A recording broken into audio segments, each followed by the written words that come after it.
Mindset towards personal growth and development. I think the mindset of it's in the service of others. And the minute that our personal growth and development is tied to something bigger than ourselves, now we're talking about a powerful mindset. Oh, I'm really nervous about this. Okay, great. But guess what, Kipp? It's not about you. It has to be bigger than me.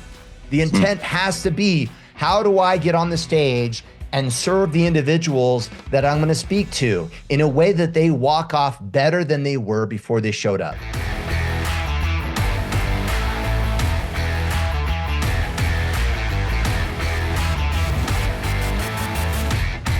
Shawn, we do it again, sir. How you been? Great. How are you? Good, man. It's, I don't know. I feel like spring is here, but Utah's crazy. Whenever I think spring has shown up, all of a sudden, like we have like the best snowstorm ever. So it's, it always plays with you and probably kills all the plants and all the poor birds are suffering. But, I'm excited. I'm over winter. I'm ready for spring and summer to come along.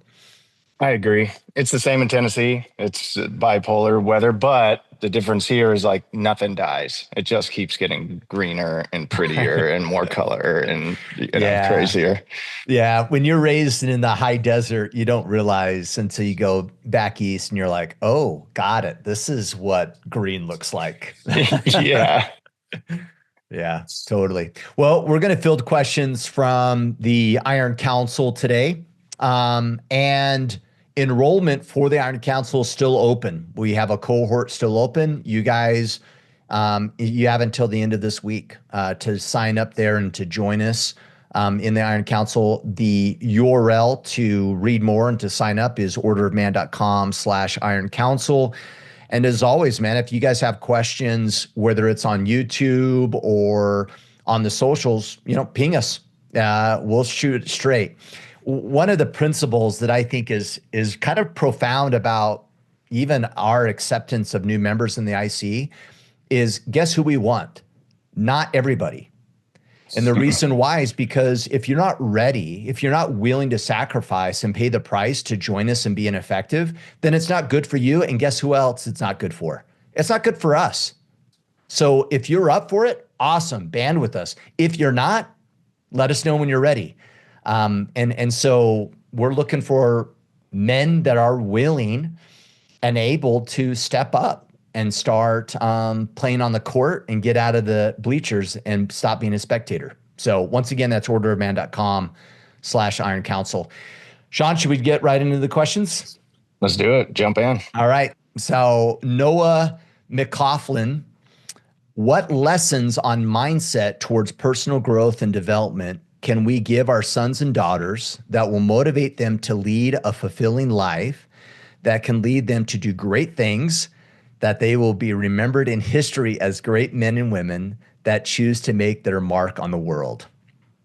I see your grin as you read it. I know. I couldn't, I'm getting triggered as I read it. Sorry, Noah, but I'm like, man, you are asking for disappointment as a parent. But that means we're on the same page, because my first reaction was, dude, that's too much pressure for you, for them. To put that on your kids. Oh man. But how about, let's just focus on the mindset, personal growth, development, and a life of fulfillment. Yes. Yeah, that's okay. Being a positive, influential person in your community and in society, and how far that reaches is kind of like a side note, right? Yeah. There's a bonus if it reaches further than your community. But if you're a stud, we all have that guy. There's someone in our community that you could call right now for anything. They'd help you. They'd be there.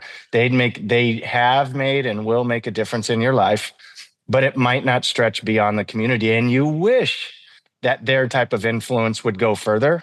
But the thing is, maybe it does. Maybe there's a kid in that community that man impacts, or that woman impacts, that goes on to do great things with their lives. And they may or may not credit that man or woman for it. But that's the way life works. That's the way God works. That's, there's a plan happening that we're a part of, and we just have to do our best in that plan. So what I would say, if you're trying to teach lessons, the number one lesson you can teach is by example. And so if you want them to be great at anything, you have to show them what that means. And, I can only use my personal example, but I thought of this. I'm like, what are some examples I've had throughout the years? Because I have a lot of friends that are about as world class as it gets. If you want to call them influencers, if you want to call it, literally have reached like millions, probably, a couple of them, hundreds of millions, maybe lives, and billionaires and, whatever. But I also have men at church that I go to locally here with that are just as great. Yeah. And they both do the same things. It's just the focus and scale has happened. Some of it's a little luck, some of it's a little hyper focus. But what they all have in common is they're consistent.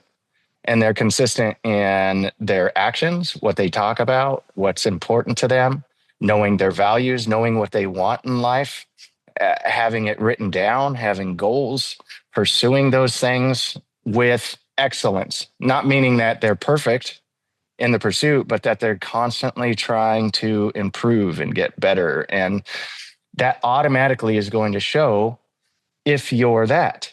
And then simultaneously, as I talk about some of these guys, I thought of this one example because right now we're in the middle of, you mentioned spring, so it's baseball season here. And I've coached, baseball is my wheelhouse. So since my oldest was, 6, 7, I don't coach T-ball. That's my rule because it's like hurting catch. But as soon as they get into like real baseball, I start coaching them. But it's been, I think I'm at the 10-year mark now, since my oldest started of coaching every year and now with my youngest. And every year, inevitably, there's the one or two dudes in the league as coaches that are super hyper aggro with their kid. And when my very first year, I started coaching my son, I was lucky enough in the league that we were in, they brought in Mike Sosha for a coach's clinic for this little league out in, Thousand Oaks, California. They just brought him out to do this coach's clinic because he lived nearby and someone knew him. And so he comes and he does this clinic and he basically tells everybody. And then those hyper aggro coaches that wanted their kids to be major leaguers, of course, hands up, like ask the question, because he was talking about his son and how he plays baseball, basketball, he's a multi-sport athlete. And then they asked him about that. Don't you think that it's better if you want him to play in the major leagues to focus on baseball? And Mike Socha didn't even think twice about it. He said, no. He said, I think it's important that they play multiple sports because their bodies need to rest for certain muscles. They start working in these other sports and it builds other muscles. They're stronger all around. They're healthier. They last longer. Yeah. Right. And cross training. I mean, it was a basic answer. And literally, it was funny because those couple of guys afterwards, everybody's talking to each other and those couple of guys congregated together and I just happened to be near them. And you could literally, I overheard them say, he doesn't know what he's talking about. And so another thing he talked about was the pressure of that he doesn't put pressure on his kid to be a major leaguer. He wants his kid to be passionate about something. And I thought, man, what a great lesson just for life. Forget about baseball. If you want your kid to be great at anything, you want him to be passionate about it. If it's baseball, great. But your support, another thing we need to be an example of is supportive in those things. Ryan talks about this all the time, how different his kids are. My kids are so different. Your kids are so different, every single one of them. And if we can get behind them being passionate, that gives them their best chance to do great things. And again, where that lands is different for everybody. But if you want to be you could be miserable your whole life with the pressure and trying to push for quote unquote greatness, or you can help your kids to know what they need to do to pull the best out of them and support them in that process. Totally. So I don't know if it's making sense or landing the way I wanted to articulate it, but it's my thought on that. Yeah. Well, let me round it out or illustrate something, because you talked about the importance of modeling, right? Or the importance of leading by example. And that's what we should do, right, for our kids. But Noah, I would say, and Shawn, I think you're in agreement here, is that's one of the mindsets around personal growth that you need to distill in your kid, that for them to have a life of fulfillment, meaning, and purpose where they're influencing other people, guess how you do it? Kid, you walk the talk is how you do it. You show up powerfully is how you do it. You operate within your realm of control, and how you do school, how you do your chores, how you do those things is the stepping stone of being able to serve other people. And for me, when I think of, because you use this word, lead a fulfilling life, in my opinion, that is always found in the service of someone else. Always. Not popularity, in the service of someone else. And our impact varies, right? Like I was even thinking about this, Shawn, and let me know if you agree with this or not. It's ironic that I was thinking about this last night, but like as our reach gets wide, it somewhat gets superficial. Like, and it's interesting because we latch on to people, right? So let's grab someone, people might latch onto, like David Goggins, right? Or we could go with Ed, or we could go with Jordan Peterson, right? Like, oh my gosh, these guys' impact. Well, is Jordan Peterson's impact in my life really that impactful compared to an amazing father? Is it really? Because I don't know him. And guess what? He doesn't know me. Like, where's really impact found? Where is service really found? I don't think it's in the scale of millions. I think it's in the scale of the few. I think it's in our kids and the close relationships with our friends and our brothers and our family members. I think that's where the biggest fulfillment is found. And this is why you get popular people that, behind the curtains, they're depressed and they're struggling in different areas of their life because their impact is not as what you think it is, Yeah. and the fulfillment that they're finding in life isn't as powerful as you think it is because you are misleaded to believe that popularity and fulfillment and service of others are the same thing. And I don't think they are. Now, don't get me wrong. I think there's scales of that, right? But I know the more I get stretched thin and the more I'm serving a larger audience, is my level of care and service as high as if it was intentional with a handful of people? The answer is absolutely not. And so be careful, right? And I'm not saying you're saying that, Noah, but be careful that we don't mix those two. So back to the question though, mindset towards personal growth and development. I think the mindset of the importance of modeling, I think is important. The mindset of what's within your realm of control is super critical. And then I think we nonchalantly said this, and let me see if you agree with me here or not, Noah, Shawn, on Noah's question is, it's in the service of others. And the minute that our personal growth and development is tied to something bigger than ourselves, now we're talking about a powerful mindset. Oh, I'm really nervous about this. Okay, great. But guess what, Kipp? It's not about you. It's not about this thing that you're nervous about, right? I have a keynote that I have scheduled for next April. It's my first big keynote. And I'm a little nervous about it. And I literally had the conversation with myself the other day and I went, who's it about, Kipp? Really? Oh, got it. That's why you're nervous, because you're worried about what? Looking good? You're worried about how you're perceived? No. You've lost it. What's my intent? Sorry, my ringers. What's my intent? It has to be bigger than me. The intent has to be, how do I get on the stage and serve the individuals that I'm going to speak to in a way that they walk off better than they were before they showed up? If that is true, then I have something bigger than myself. And ultimately, that is what's going to give me fulfillment in life, not, all these other things. It was one last thing, totally agree. And I'm not going to add to that, but I do want to say something in how you answered the question because we're talking mindset. Yeah. You said that he said fulfilling life in his question. He actually didn't say that in his question. He said, how does it lead to great things? But you and your brain automatically switched great things to a fulfilling life.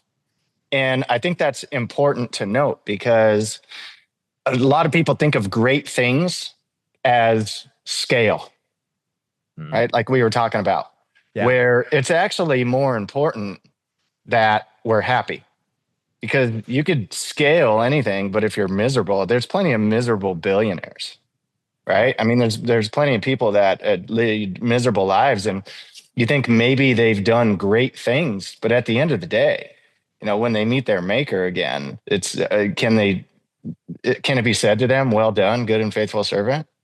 And yeah, you had impact in this company, but what about your family? What about your personal life? What about the trail of destruction that you left behind you in pursuit of these things? So what's really important? And for me, I'm in alignment with you for fulfilling life. I think you need to be a good husband, a good father, a good partner, a good brother, a good sister, a good, just good and a good member of your community, of your church, or whatever it is. And pursuing getting better at those things all the time. And at the end of that life, I think you'll be happy with what you did. And it's the same for us to try and help our children find that as well. Yeah. And isn't it funny, Shawn? Like we started this question off kind of giggling a little bit with Noah's question. And full disclosure, I'm assuming you're just like me. At one point, I had this exact same mindset. Oh, for sure. Oh, my boys, they're going to like achieve these things. My daughter's going to be, like it was this badge of honor to raise them, right? Because they were going to make me look so good, right? And it's funny as I've gotten older, what do I want for my kids? To find joy. Yeah. To find joy in life and to experience life, the hardships, the pleasantries, and to, in the end, to not have a life of regret and know that they were loved. But it also, it's, you started with that thought with your kids, but for me, when you said it, it started with me for me first. Yeah, that's true. I wanted to be successful, right? Like I want to be uber successful and I want to do all these things. I want to make this much money and I want to, drive these cars and all of these pursuits that I thought were super important to me. And then went out and achieved those things. And then I figured out what was really important. So sometimes we have to achieve that. I think there's too many, especially men out there that are trying to live vicariously through their children because maybe they didn't achieve some of the things like the Al Bundy syndrome of, when I was in high school.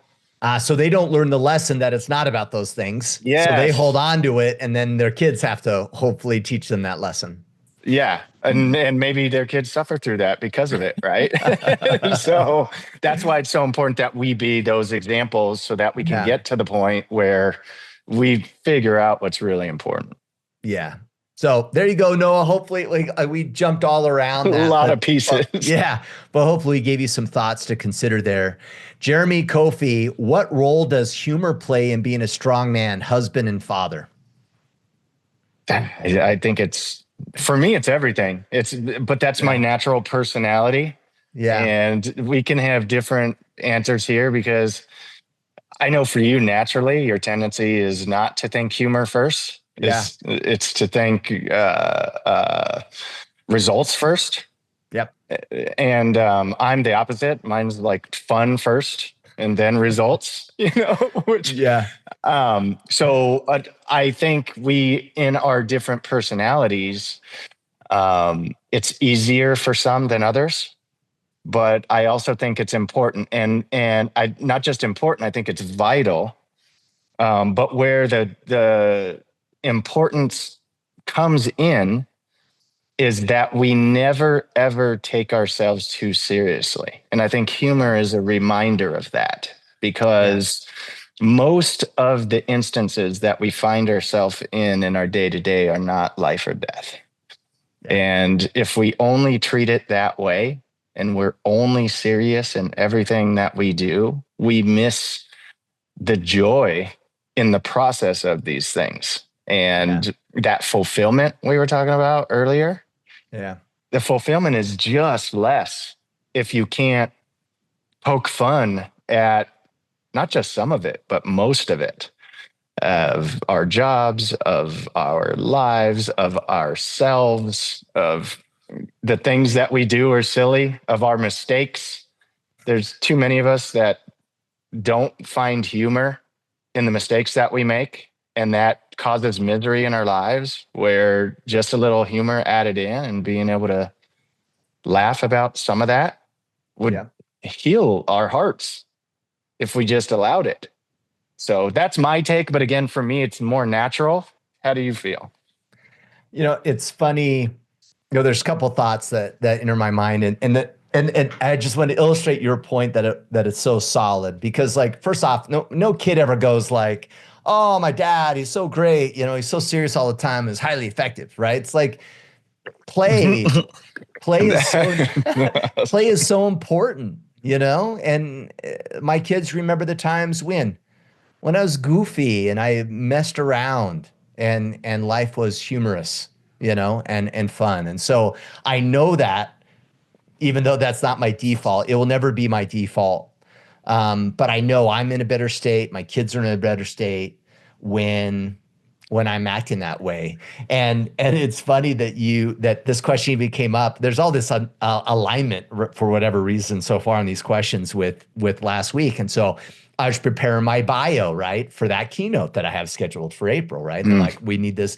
And I wrote up this, oh my gosh, so dramatic, like, I wrote it, and I felt proud of it, but I was just like, it's so professional. And then I was like, this isn't going to work. Like, I don't know. This isn't memorable. This is like everything else. And so I beat it up and took an entirely humorous route to it, and even kind of poked fun of the bio about me, right? And I poked fun of, I'm a hillbilly kid from small town Elsinore. I poke fun of an award that I got last year that really just sounds like a self-created award with a fancy title, right? Like, I just really like beat it up, because guess what? In the end, what mattered is the last sentence that I put in the bio, which is that I'm inspired and dedicated to helping people lead better so we can impact people's lives. And in the end, that's all that matters anyway. All that other stuff is just hoo-ha, right? And mark my word, guaranteed. I said it to the people, and I said, this is a little bit different, but I'm thinking we go this route. And I said it to them, and they're like, we love it. Why? Because of what you said, Shawn, right? We're taking life way too serious, and sometimes we need to beat it up. I had to look up this quote by Greenville, I think it's Kleiser. Good humor is a tonic for the mind and body. It is the best antidote for anxiety and depression. It is a business asset. It attracts and keeps friends. It lightens human burdens. And it is the direct route to serenity and contentment. All right. Elijah Elliott, his question: how do voluntary sacrifice and altruistic servitude contribute to personal fulfillment and social well-being?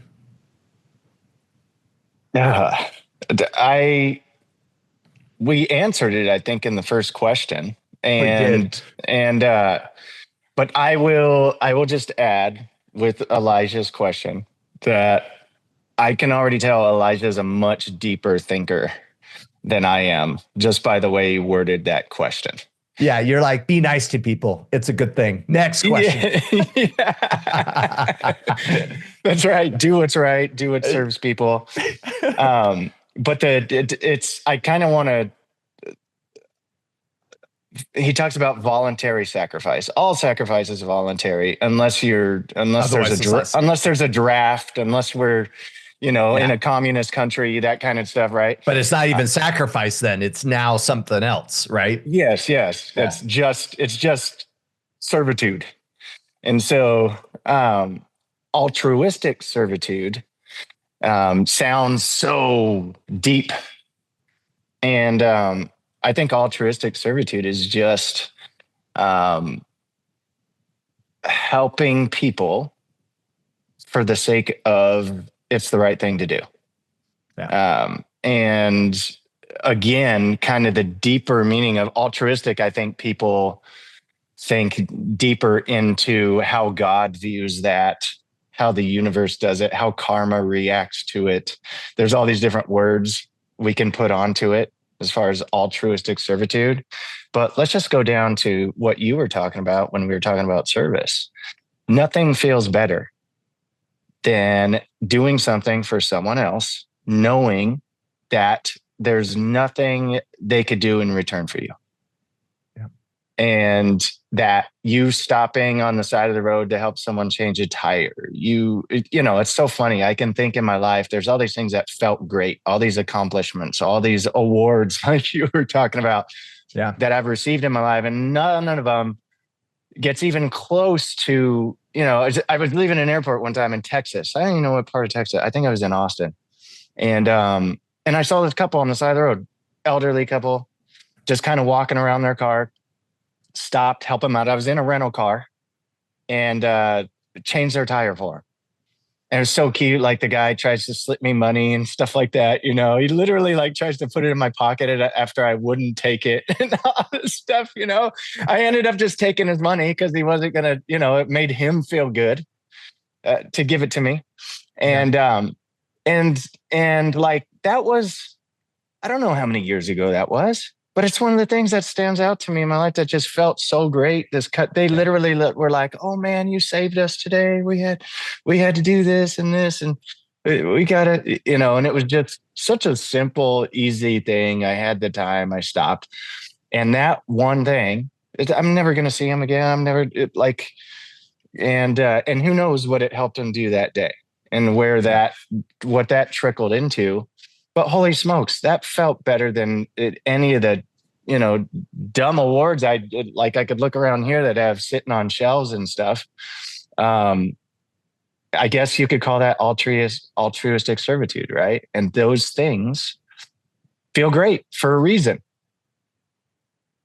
Yeah, totally. Well, and I'm not going to beat it up anymore. I think it's spot on. I think what's just kind of fun, and Elijah, I get that you're not asking this part for this kind of response to your question, but I just want to call it out because I think it's so profound. It's the power of agency and freedom. And this shows up in multiple areas, not just service. There's a big difference between you voluntarily choosing to serve someone versus out of obligation. It is the same in all areas of life. There's a big difference when I try to command and control you, Shawn, as an employee versus me clarifying what's the outcome and you executing out of agency and freedom, right? Any scenario by which we are trying to manipulate people, command and control them, I'm telling you, the results will not be as good ever, period. And that goes for service, that goes for your job, that goes for your kids doing their room, it goes for your marriage. If your wife is acting out of a way, out of obligation, out of manipulation of your part, trust me, it comes with resentment. It comes with all the ugliness. This is why we can never operate from the space of manipulating people to do what we want them to do. You need to accept people for where they are and be okay with what they do. And if they choose and it's not a good alignment, then that's it. But this control. Well, with the caveat of as long as those things are also of service to your community or other people. Yeah, You yeah, can't yeah. be okay Out with of them. violence. Yeah. I mean, Yeah. do we use violence to control people? Absolutely. Right. But if you're looking to serve someone, if you're looking for what's beneficial to the group or whatever, it needs to be in the space of voluntary action always. Right. I'm telling you. All right. So I had to dig that leadership principle in there, but because it's just transcendent, right? This is not just about service, this concept that Elijah's bringing up. All right. No, and he said for societal well-being. I mean, do you believe in karma? I I actually don't believe in karma, but I believe in the butterfly effect. I believe that how I show up in the world affects how things show up to me. Why? Because my state of being is different, right? This is just like when your heart's intent is pure and I'm a sales rep and I'm trying to do what's best for you. What do you sense? Not desperateness. You sense care. So what's the higher probability of you accepting the deal? A lot higher. People will say, oh, that's karma. You're one for best for them. You got, well, no, actually, it's a self-fulfilling prophecy because of your way of showing up in the world. And when you show up a particular way, it aligns better. That's why. That's karma. That's my definition of karma anyway.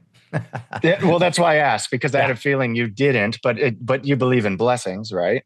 absolutely. Promise blessings. Yeah, but even then, I think God is saying, "Hey, I'll give a framework of this thing called blessings. You do what's right, and there's blessings." I don't think He has a hand in it. I think He's smart enough to go, guess what? When you do what's right, things come around. People understand your intention, and you will be blessed in That's how this the framework. universe works. Yeah. Yeah, yeah, Yep. And that's why I asked, because everybody has their word for it. Some it's yeah, karma, some it's blessings, some and on the yeah. other end, it's curses. It's, bad karma. It's like all these things that what goes around comes around, right? That's Yeah. what it comes down to. Yeah, absolutely. All right, Andy Smiley Collins. This last week, I had my boss's boss threw me and a coworker under the bus for something that we proved we were not at fault over. The issue has been reoccurring issue. I hate to be the guy that says it's night shift's fault, but we've had many instances that this issue keeps happening and little is done by those that can instigate change. We do our part the right way and back it up with photographs and safeguard ourselves. How do you manage this situation without becoming bitter, angry, and extremely negative?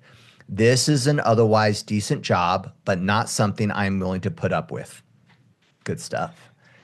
Yeah, I think it's an easy fix, but not easy process. So you kind of answered your own question when you said it's an otherwise decent job, which means you're not passionate about it. It's not your dream job. It's not something you love. Now, that type of job might be something you're passionate about and love, but being in that environment and being hindered by that is not worth it long term. So how much longer do you want to stay in mediocrity? Because you're in it right now. If you're saying, how exciting is that to talk about with your buddies? Man, I've got this otherwise decent job. It's just amazing. No one wants to say that. And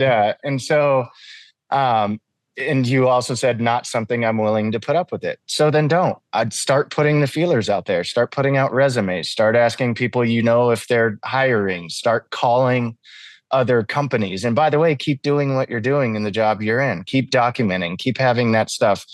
Because if they give you a recommendation, or maybe they give you a bad recommendation somewhere, now you've got that to back it up, down the road. Or maybe it won't come up.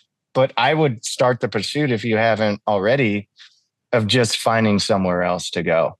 Because if it hasn't gotten better yet and you don't see a light at the end of the tunnel, I don't think you're going to. Yeah. Yeah, totally.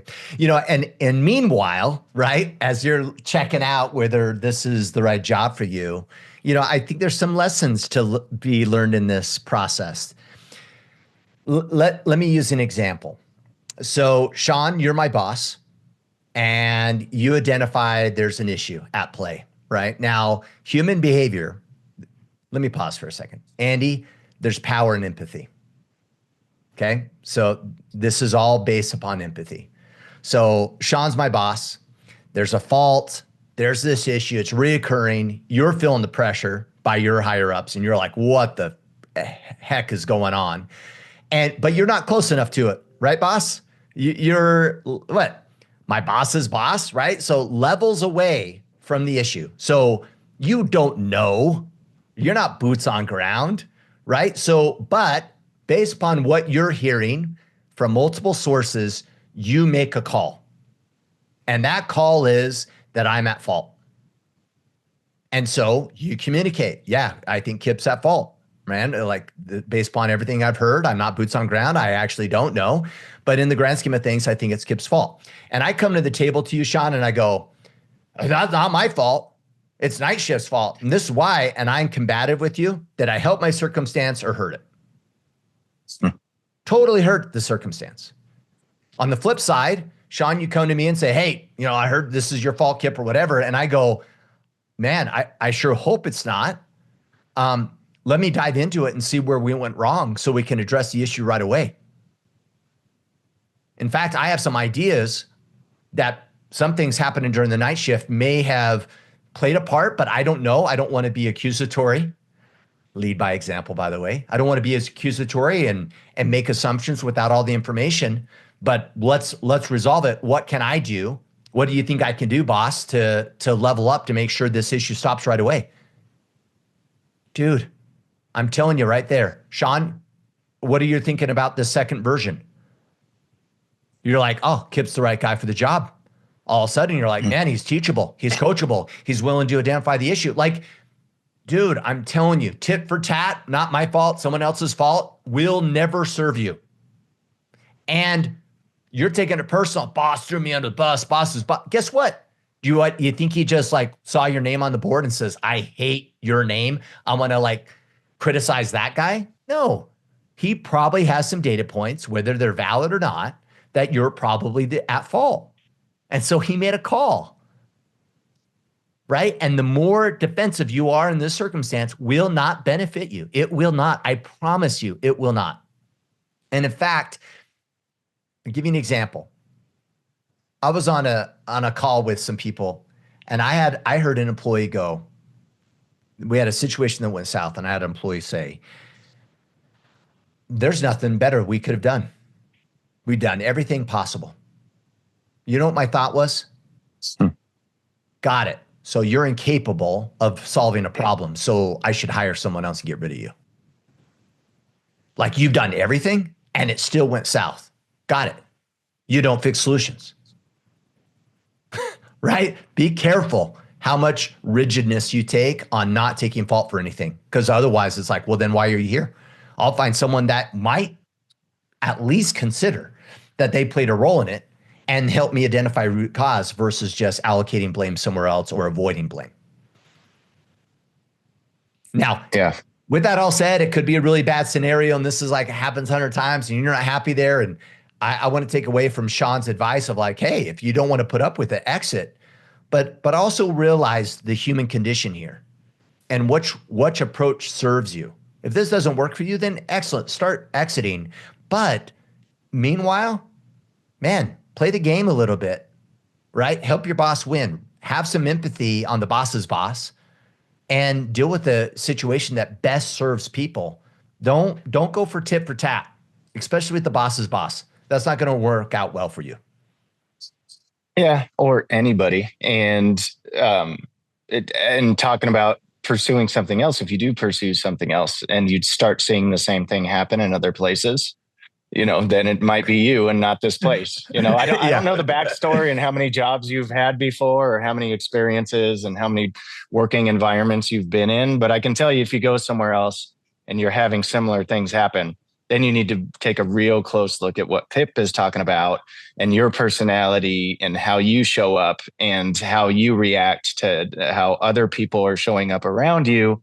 And then maybe learn a little bit more about people and personalities and human nature and get better at those things. Here's the fundamental principle. When I hear we're taking photos, safeguard ourselves, all that I hear is CYA, cover our ass, make sure we're not at fault. I'm telling you, that's not what's best for the company. So then you might be like, well, Kipp, in my position of authority, I can't change these things. That's up to someone else. Then get in a position of influence. Oh, how do I do that? Well, do you have a relationship with that night crew? A relationship. You understand how many kids they have, their wife, their hobbies. You've gotten to know them. So you have a strong relationship where they know that your intent is not to throw them under the bus, but your intent is to do what's best for them. Trust me, man, there's some opportunity here to level up and have impact without the position. And it's in relationships. It's in the relationships, not in staying in your box or operating in your processes only. Yeah, spot on. Okay, Gavin, Masurley, what is the best way you've found to encourage an introvert to engage with a group? So encourage an introvert to engage with a group, whether it to be teammates, coworkers, or maybe someone who can tell is having a difficult time engaging. So Gavin, I'm assuming that it's not encouraging you as an introvert, but like, how do you encourage someone else that's an introvert? Is that kind of how you pick that up, Shawn? Or maybe asking for a friend. Yeah. There was a little bit of feeling of that. Like, it's like, well, you're just asking for a friend. Yeah. All right. What say you? I mean, it's create an environment that is inclusive. And when I say inclusive, I don't mean inclusive in the sense of like DEI.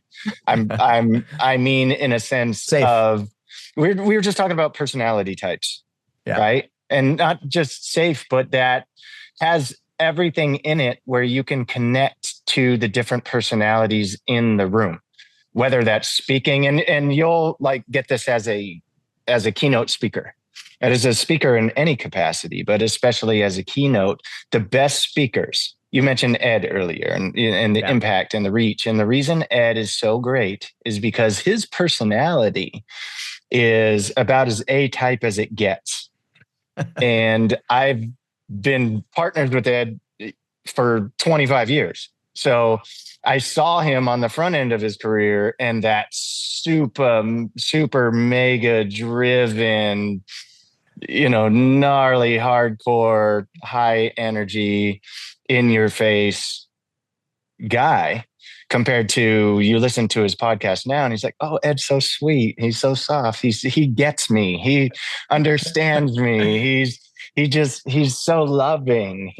And that's all been worked on by him. That's not his natural tendency. That's not where he started. But it's been important enough for him to get good at those things and to have that empathy you were talking about and to be able to understand how other people feel in different situations, what motivates them, what drives them, what gets them excited, what helps them move to action.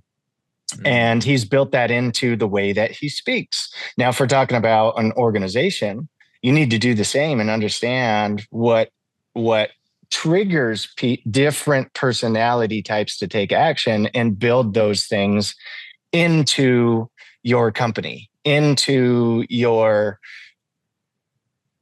events that you're going to have or your meetings that you're going to have. If we're talking about getting the different people to engage, there needs to be questions in how they're worded speak to different personality types different. So if you're trying to find those people and to get them to engage, you may need to ask more questions about stats. You need to maybe ask more direct questions to them specifically.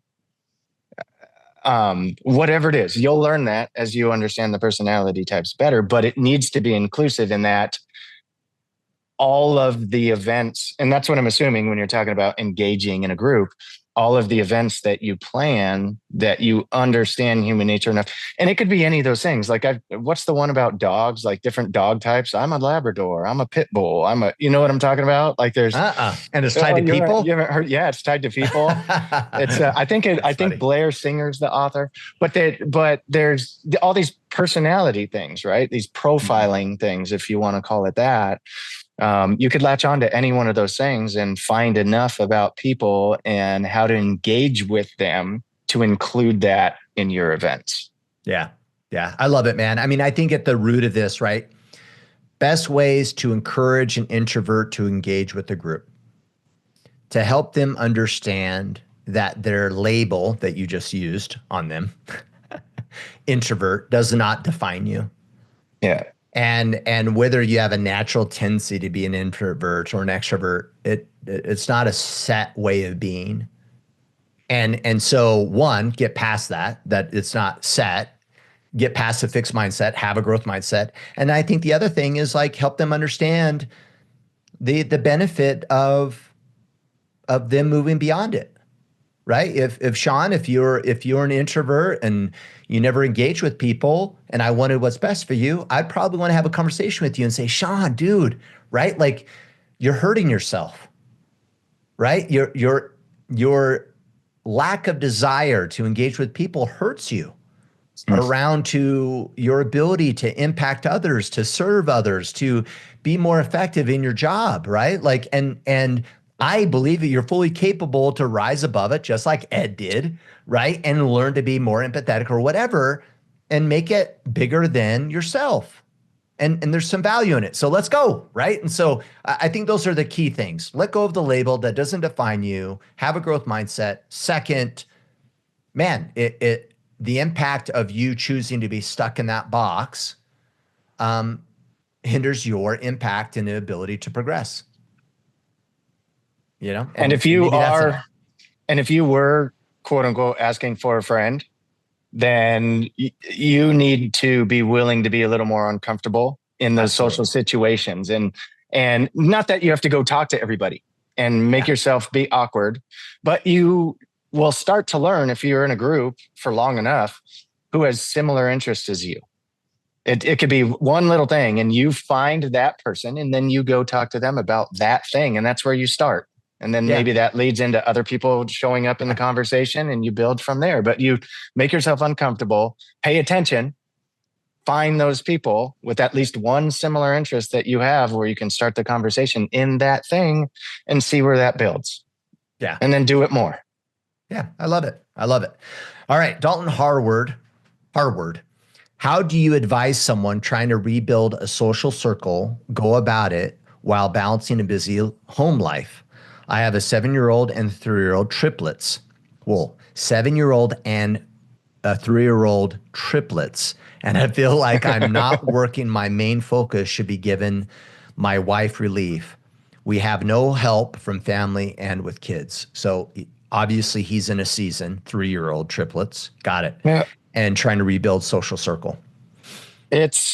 I've been in this with my 4 kids, and it's not that they're triplets, but they're all young kids at the same time. And now we have a mix of both. And I can tell you from when I started having kids, because they were the most important thing in my life, my quote unquote social circle started to get smaller from a sense of like going out with the guys but my social circle didn't necessarily shrink. It just changed. And so I haven't gone out with the guys, quote unquote, meaning going out to a club, going to a bar, going to some event in a group together. And I don't know if it's been a couple decades, right? Like not as an important thing for like guys that I'm friends with in my community, but I can tell you, I've been in church groups with men that I'd love being around. You know, I've been at baseball games and sporting events with my kids, and we have our circle, like we have the dads at my son's high schools, you know, that we all hang out with at the football games, and we do that. And so you don't need to leave a social circle. It's just that circle is going to change.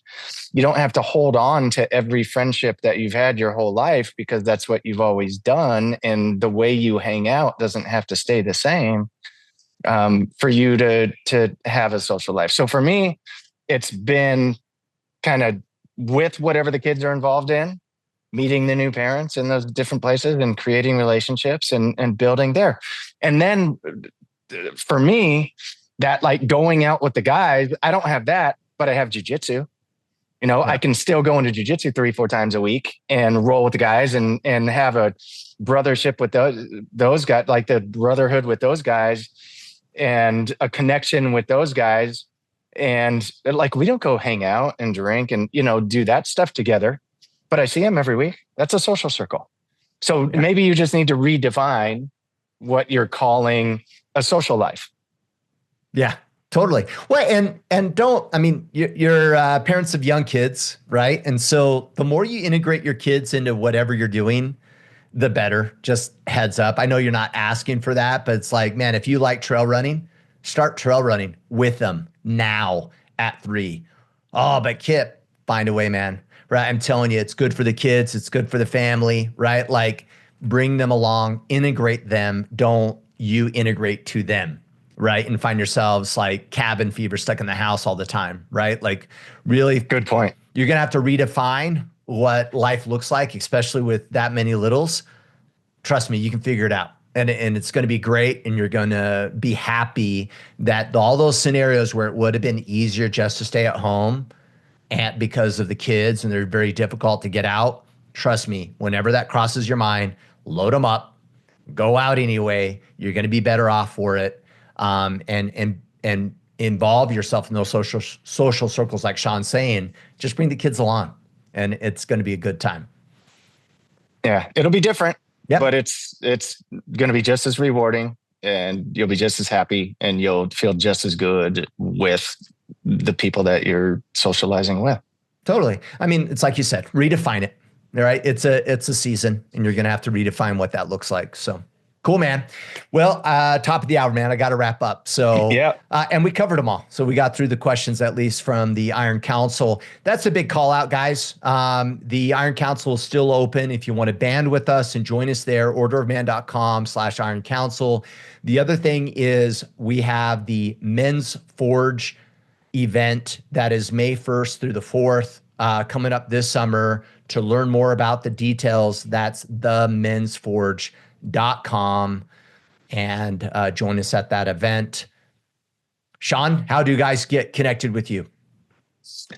Oh my gosh. Instagram at ShawnBMD, happyandstrong.com, financialrevolution.com, all the different things. I'm not a big presence out there, but yeah, if you guys want to DM me on any of that stuff, we can connect. Excellent. All right, Shawn, thanks always, man. It's always a great conversation. Like I said, you're my paid friend through just podcasting. So one day we'll be real friends and we'll actually hang out in some other time other than Zoom. But until then, I'll take what I can get. Absolutely. Me too. And look forward to the next one, brother. All right. Sounds good. Until Friday, Field Notes, men, take action and become the men you were meant to be.